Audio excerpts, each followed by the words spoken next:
매일 성경 묵상을 돕는 해설 가이드입니다. 안녕하세요. 묵상 코치입니다. 함께 읽고 나눌 말씀은 이사야 22장 1절에서 14절까지 말씀입니다. 지금까지 열방을 향한 하나님의 심판을 선언하던 선지자가 갑자기 예루살렘 성에 임할 심판을 선포합니다. 이를 통해 유다 역시 다른 열방의 종말과 다를 바 없음을 보여줍니다. 유다는 자신들에게 닥친 멸망의 위기도 모르고 적군의 파멸을 보고 기뻐하고 있습니다. 반면 이사야 선지자는 이 백성의 한의와 정반대의 상황인 비참하고 무시무시한 예루살렘 도성의 패망을 보고 비통해합니다. 이제서야 그들은 자신들의 문제가 어디에 있는지를 돌아봅니다. 히스기야 왕이 인간적인 방비는 잘했지만 오히려 이러한 것들이 유다가 하나님을 의지하지 않게 하는 원인이 됩니다. 포위된 성 안에서 여전히 유다는 회개하지 않고 하나님을 의지하지 않습니다. 그 대신 소망 없는 내일을 바라보느니 차라리 오늘 흥청망청 살고자 합니다. 이런 유다에게 하나님은 절대로 용서하지 않으리라 라고 경고하십니다. 자, 그러면 22장 1절에서 4절 읽겠습니다. 한상의 골짜기에 관한 경고라. 소란하며 떠들던 성, 즐거워하던 고울이여. 노의 죽음을 당한 자들은 칼에 죽은 것도 아니요 전장에 사망한 것도 아니라 너의 간원들도 다 함께 도망하였다가 할을 버리고 결박을 당하였고 너의 멀리 도망한 자들도 발견되어 다 함께 결박하였도다. 그러므로 내가 말하노니 돌이켜 나를 보지 말지어다. 나는 슬피 통곡하겠노라. 내 딸 백성이 패망하였으므로 말미암아 나를 위로하려고 힘쓰지 말지니라. 신탁의 나머지 부분에서 분명히 드러나듯이 이 신탁은 예루살렘에 전달되고 있습니다. 아마도 선지자는 이상이 결핍된 유다 백성들을 간접적으로 비난하거나 비꼬고 있을 것입니다. 유다 백성들은 하나님과 그분의 도를 알고 있다고 생각했습니다. 그러나 그들의 행위는 그렇지 못하다는 것을 보여줍니다. 그들은 선명하게 볼 수 있는 산 꼭대기에 있는 것이 아니라 골짜기에 있으며 모든 실체를 바라보는 관점과 그 실제의 의미를 놓치고 있었습니다. 그들은 사실상 심판을 선고받고 있는 이방 민족들과 같은 민족이 되고 만 것입니다. 여기서는 기쁨과 흥분이 넘치는 도성의 분위기를 말하고 있습니다. 하지만 그들은 자신들의 영적인 위기의 심각성을 깨닫지 못하고 있습니다. 울어야 때 웃고 있습니다. 금식하고 애곡해야 될 때 영적인 분별력을 상실한 유다의 모습에 이사야는 매우 당혹스러워하고 있습니다. 그들은 단기적인 구원만을 바라볼 뿐입니다. 선지자와 같은 거시적인 관점으로 보지 못하고 있습니다. 즉 그들은 예루살렘이 멸망하기 전에 시드기야 왕이 자신의 호위병들과 함께 예루살렘에서 도망치다가 여리고 근처에서 생포될 날을 바라보지 못하고 있습니다. 백성들은 아수르의 위협이 잠시 집중하던 짧은 기간 동안 즐거워하고 있는 것입니다. 하지만 선지자는 이 모든 것이 머지않아 모두 끝날 것을 알고 애통하고 있습니다. 무기력한 유다 간원들은 예루살렘의 정책을 맡은 유다 지도자들을 말합니다. 이들은 성을 방어하다가 용감하게 죽는 것이 아니라 우왕좌왕하다가 적군에게 사로잡혀 비참한 최후를 맞이할 것입니다. 한상 속에서 자기 백성이 지도층에서부터 평민에 이르기까지 모두 비참하게 무너진 것을 본 이사야가 눈물을 흘립니다. 이것은 주전 586년에 있었던 예루살렘의 패망 사건을 의미합니다. 다음은 5절에서 8절에 읽겠습니다. 한상의 골짜기에 주 만군의 여호와께로부터 이르는 소란과 밝힘과 혼란의 날이여 성벽의 무너뜨림과 산악에 사무쳐 부르짖는 소리로다.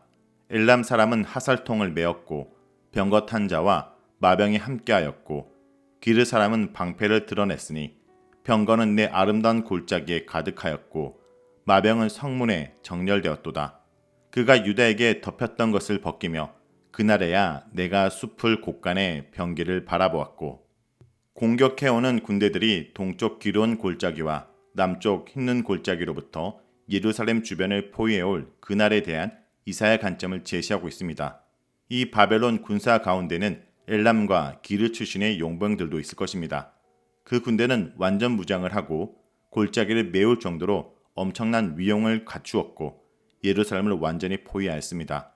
그때 한상 골짜기에는 더는 즐거움이 없고 오직 소란과 공포만 있을 것입니다.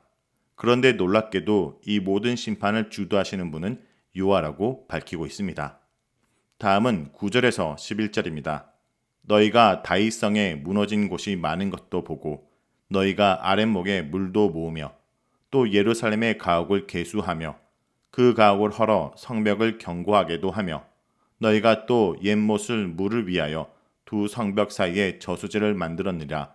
그러나 너희가 이를 행하신 이를 앙망하지 아니하였고 이를 옛적부터 경량하신 이를 공경하지 아니하였느니라. 하나님은 유다에게 덮였던 것을 벗기셨습니다. 즉 하나님께서 유다에게 현실을 알게 하셨습니다. 8절과 9절과 11절에 본다라는 단어가 반복됩니다.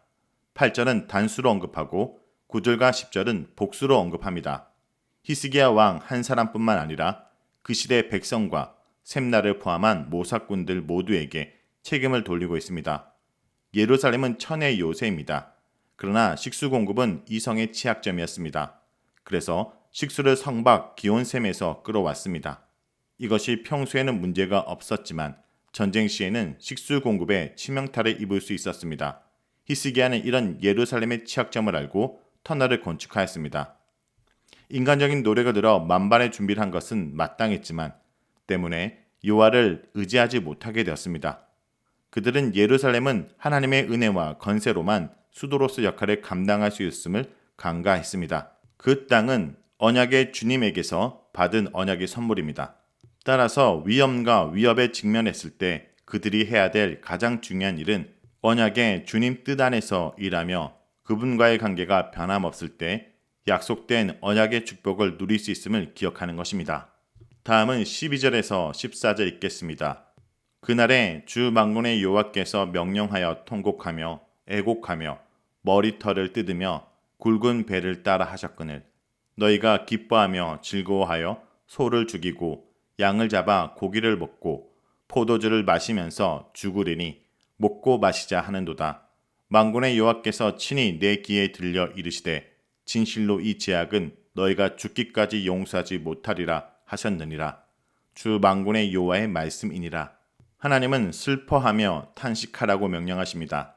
여기 사용된 네 가지 동사 통곡하며 애곡하며 머리털을 뜯으며 굵은 배를 따라 라는 명령은 국가적 재난 앞에서의 해결을 의미합니다.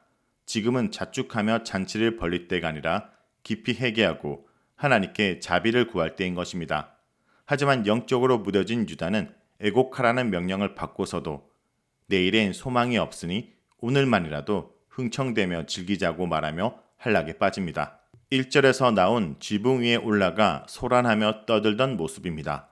이에 하나님께서는 진실로 이 제약은 너희가 죽기까지 용서하지 못하리라고 대답하십니다. 겸손히 하나님께 돌이키지 않으면 하나님도 자비를 허락하지 않으실 것입니다. 자, 여기까지가 이사야 22장 1절에서 4절까지 말씀입니다. 오늘 말씀을 통해 우리는 무엇을 묵상하고 적용할 수 있을까요? 첫째, 하나님을 잃으면 모든 것을 잃는다는 것을 기억해야 됩니다. 예루살렘은 하나님을 버렸습니다. 예루살렘은 선지자의 경고에도 아랑곳하지 않고 지붕 위에 올라가 질펀하게 먹고 마셨습니다. 한상의 골짜기로 불리지만 하나님의 계시는 없고 온통 우상 숭배와 음란한 삶, 공의와 정의를 내팽개친 삶만 가득했습니다. 사실 그들에게는 그렇게 해도 괜찮을 거라고 믿을 만한 구석이 있었습니다. 바로 다윗의 언약이 있었고 하나님이 임재하신 성전이 있기 때문이었습니다. 그런 것을 하나님이 버리실 리가 없고 떠나실 리 없다고 여겼습니다. 하지만 그들은 싸워보지도 못하고 도망하다가 칼에 쓰러질 것입니다. 관원들도 무기력하게 붙잡혀 포로로 잡혀갈 것입니다. 선지자는 동족 앞에 다가올 운명에 통곡하는데 정작 예루살렘은 태평했습니다. 하나님의 말씀이 들리지 않을 만큼 편안한 것은 결코 축복이 아닙니다. 그들이 하나님을 잃어버렸기 때문에 모든 것을 잃게 될 것입니다. 둘째, 그러므로 주님 앞에 울어야 할 때 울어야 합니다. 유다는 뒤늦게 실상을 깨닫고 자구책을 마련합니다. 무기도 점검하고 성벽도 점검하고 식수도 하긴 했습니다. 싸움을 위해서는 꼭 필요한 일들이었습니다. 하지만 가장 우선하고 중요한 일은 하지 않았습니다. 그런 취약점이 있음에도 예루살렘을 수도로 삼으시고 성전이 있는 그곳에 적들의 침략을 허락하신 하나님을 찾아가 묻지도 않고 도움을 청하지도 않았습니다. 하나님이 없는 이러한 대책은 쓸데없는 실책일 뿐입니다. 지금은 그들이 통곡하고 애곡하며 심지어 머리털을 뜯고 베옷을 입으면서까지 회개할 때였습니다. 하지만 예루살렘은 어차피 죽을 테니 먹고 마시는데 몰두하기로 합니다. 끝까지 하나님을 무능한 신이요 죽은 신으로 만든 그들을 하나님은 심판하심으로 하나님의 살아계심을 나타내십니다. 회개의 기회를 버리고 쾌락을 추구하는 것은 불신앙의 절정입니다. 그러므로 성도 여러분, 오늘 우리의 죄로 인해 내 삶에 어두운 그림자가 드리웠다면 지금은 주님 앞에 울 때입니다. 주님 앞에 회개하고 돌아설 때입니다. 그 기회를 놓치지 않길 간절히 기도합니다.